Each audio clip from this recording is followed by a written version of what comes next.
გიორგი მესამის გარდაცვალების შემდეგ საქართველოს სამეფო ტახტი სრულიად ახალგაზრდა თამარმა დაიკავა. იგი გიორგის შვილთაგან უფროსი იყო და ამიტომაც როგორც წესი 1184 წელს სწორედ მას დაადგეს სამეფო გვირგვინი.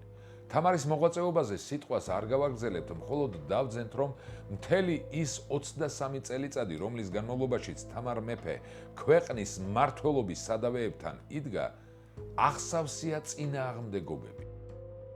ფეოდალთა გამოსვლებს ქართველ მეომართა ძლევამოსილი ლაშქრობები წვლიდა.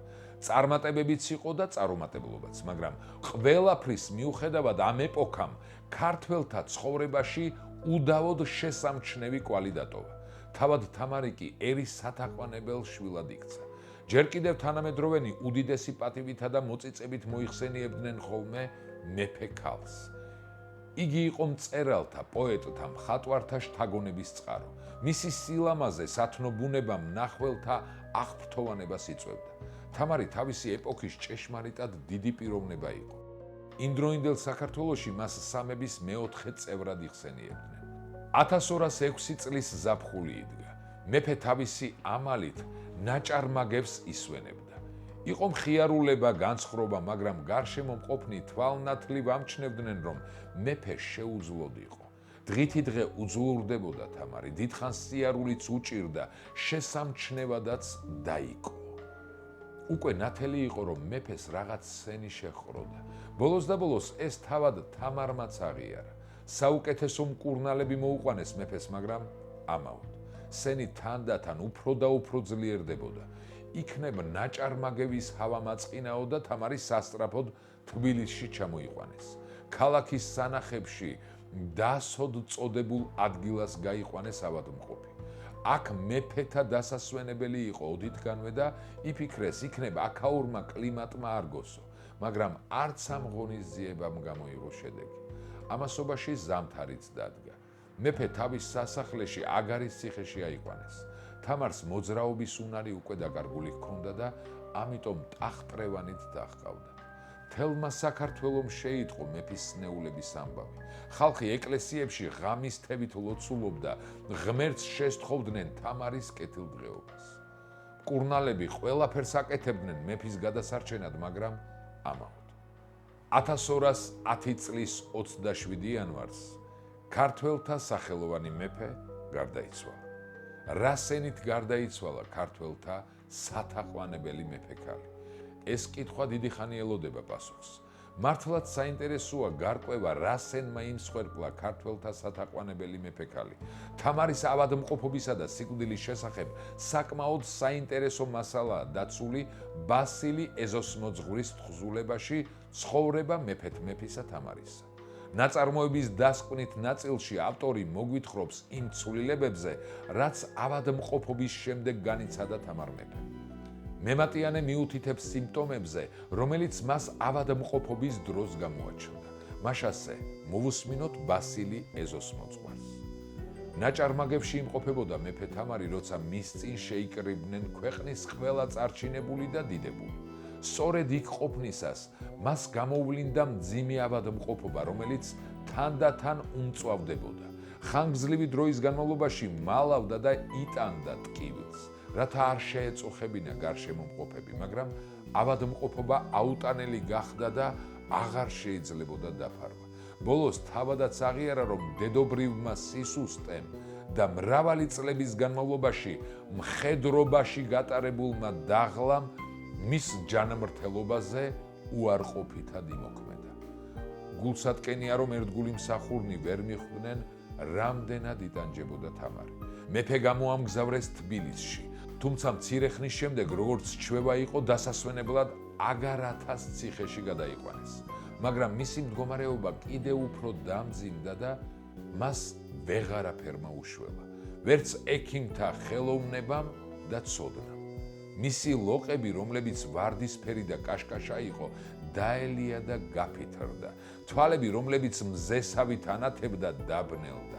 ხელები, რომლებიც მუდამ გლახაკთა მსახურებისთვის მუშაობდა, დაუზლურდა. ფეხები, რომლებიც ღმერთის სიყვარულით დაუღალავად დადიოდა, ვეღარ იდგა და მოდულდა.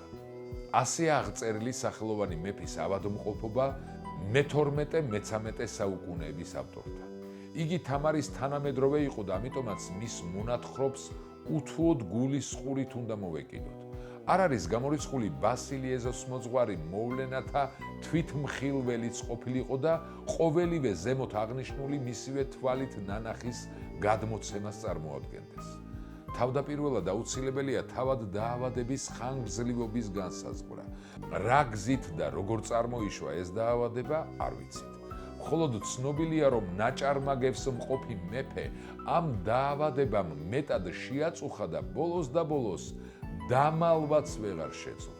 ერთი სიტყვით, ნაჭარმაგებში დგომის შემდეგ ავადმყოფობის ეს კრიზისული პერიოდი საფიქრებელია 5-6 თვეს გაგრძელებულიყო.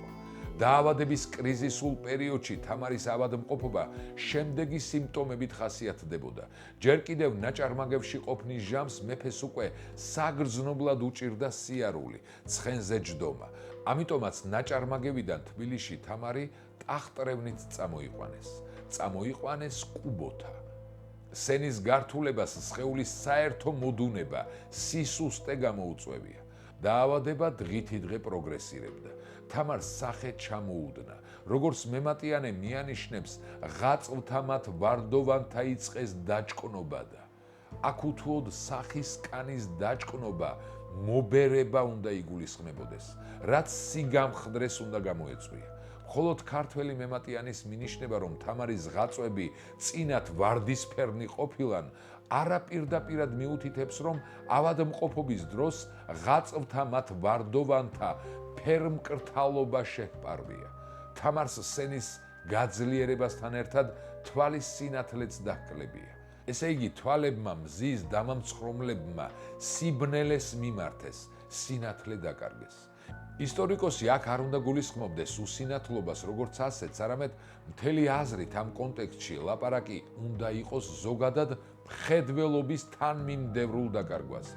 ქართული მემატიანი ამავე ამბავში განაგრძობს, ხელთა მათ მსახურებისაგან გლახაკთასა არასოდეს დაცხრომილთა იწყეს მოუძლურებად და ფეხთა მათ მარადის ღმთისათვის მაშურალთა იწყეს შედრეკად. ამ კონტექსტში ჩამოთვლილია ის სიმპტომები, რომელიც სხეულის საერთო დასუსტებას გამოუწვევია. როგორიცაა მაგალითად ღონის დაკარგვა, ან არადა სიარულის უნარის წართმევა. ფიზიკური უღონობა, უძლურება, ორგანიზმში განვითარებული კახექსიით უნდა ყოფილიყო გამოწვეული. აი ის სიმპტომები, რომელთა მოძიებაც ქართულ წყაროებში მოხერხდა. ქართულ ისტორიოგრაფიაში ჯერ კიდევ გასული საუკუნის დასაწყისში იყო მცდელობა თამარ მეფის სიკვდილის მიზეზის დადგენისა. იოანე ბატონიშვილი თავის კალმასობაში სახელოვანი მეფე ქალის გარდაცვალების მიზეზად ჭლექის სნეულებას მიიჩნევდა. სხვა ქართველი მეცნიერები კი უპირატესად ზოგადი მითითებით კმაყოფილდებოდნენ. მოსე ჯანაშვილი თამარისადმი მიძღვნილ ნაშრომში ერთგან დასძენს, რომ თამარს ნაჭარმაგებს დაემართა რაღაც დედობრივი სენი.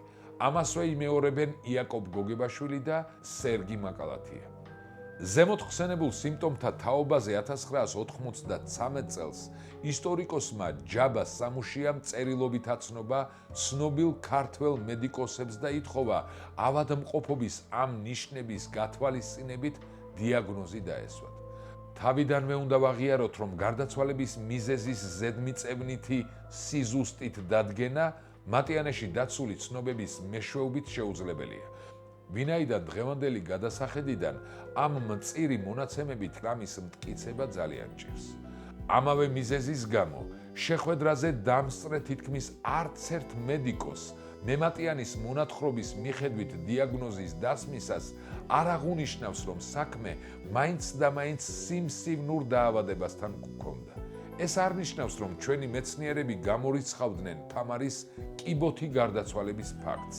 მეტიც, ისინი ამ მოსაზრებას უფრო დამაჯერებლად მიიჩნევდნენ, მაგრამ იქვე სხვა ვარიანტის არსებობასაც აღიარებდნენ.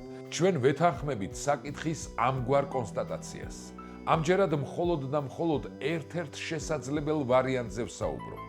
მოსაზრებას, რომ თამარი შესაძლებელია გარდაცვლილიყო კიბოთი, არსებობის უფლება აქვს იმდენად, რამდენადაც როგორც ზემოთ არაერთ გზის აღინიშნა, თამარის ავადმყოფობის გარეგანი ნიშნები გავს ზოგადად კიბოს დაავადების კრიზისულ ეტაპზე გამოვლენილ სიმპტომებს. სწორედ ამაზე მიუთითებდა ცნობილი ონკოლოგი პროფესორი ზაალ კახიანიც. მან მემატიანესთან დაცული სათანადო მასალის გაანალიზების შემდეგ ამგვარი დასკვნა გამოიტანა. ფიზიკური უღონობა დამახასიათებელია სიმსივნური დაავადების ბოლო ეტაპისთვის. ორგანიზმის კახექსიაც ახასიათებს უმეტესობა ონკოლოგიურ დაავადებას, გარდა ფილტვების კიბოსი. დაავადების თანდათან პროგრესირება, რის შემდეგადაც ავადმყოფი სახეზეც მეტად გაილახა, დაედო მიწისფერი, უდავოდ დამახასიათებელია სიმსივნური პროცესისთვის. თვალის სინათლის დაკლება შეიძლება აიხსნას მეტასტაზის არსებობით ტვინის ქსოვილში, თუმცა ის უფრო დამახასიათებელია დიაბეტური რეტინოპათიისთვის. 5-6 თვის შემდეგ გარდაცვალება ეტევა სიმსივნური პროცესის სიცოცხლის ხანგრძლივობაში, ზოგადად და არა სიმსივნის ყველა სახეობაში. ზემოთქმულიდან გამომდინარე შეიძლება მხოლოდ ვივარაუდოთ, რომ აღნიშნულ შემთხვევაში საქმე გვქონდა სიმსივნურ დაავადებასთან. მხოლოდ რომელი ორგანოსი კონკრეტულად თქმა ძალიან ძნელია. როგორც ვხედავთ, მეცნიერთა ერთი ნაწილი შესაძლებლად მიიჩნევს თამარის სიკვდილის გამომწვევ მიზეზად სიმსივნური დაავადების აღიარებას. მაგრამ გადაჭრით პასუხის გაცემა ამ საკითხზე მაინც მომავალი კვლევაძიების საქმეა. დასასრულს ორიოდე სიტყვით იმის შესახებ, თუ რამდენად გასაზიარებელია თამარის ჭლექის სნეულებით გარდაცვალების ფაქტი. ეს მოსაზრება, როგორც ვიცით, ჯერ კიდევ იოანე ბატონიშვილმა წამოაყენა, მაგრამ რამდენადაც ჩვენთვის არის ცნობილი, დღემდე მისი კრიტიკულად გააზრება არავის უცდია. როდესაც ბასილი ეზოსმოძღვრის თხზულებას ვეცნობით, ამ მონათხრობში თვალში საცემია მემატიანეს ერთი განცხადება, რომ თამარს ნაჭარმაგებს დგომასაშინა გამოაჩნდა სენი რამე მომაოხრებელი ჩუენი, რომელი დღითი დღე დამძიმდებოდა მის ზედა და დიდხანს ფარვიდა, რათა არავინ შეაწუხოს. როგორც დამოწმებული ციტატიდან გებულობთ, მეფეს ავადმყოფობა კარგა ხანს არ გაუმჟღავნებია, ვინაიდან სხვათა შეწუხებას ერიდებოდა, მაგრამ ბოლოს და ბოლოს ვეღარ შეძლო ფარვა და თამარის ავადმყოფობის ამბავი გამოაშკარავდა. მატიანისეული განცხადება დიდხანს ფარვიდა, რათა არავინ შეაწუხოს, საინტერესო დასკვნის შესაძლებლობას იძლევა.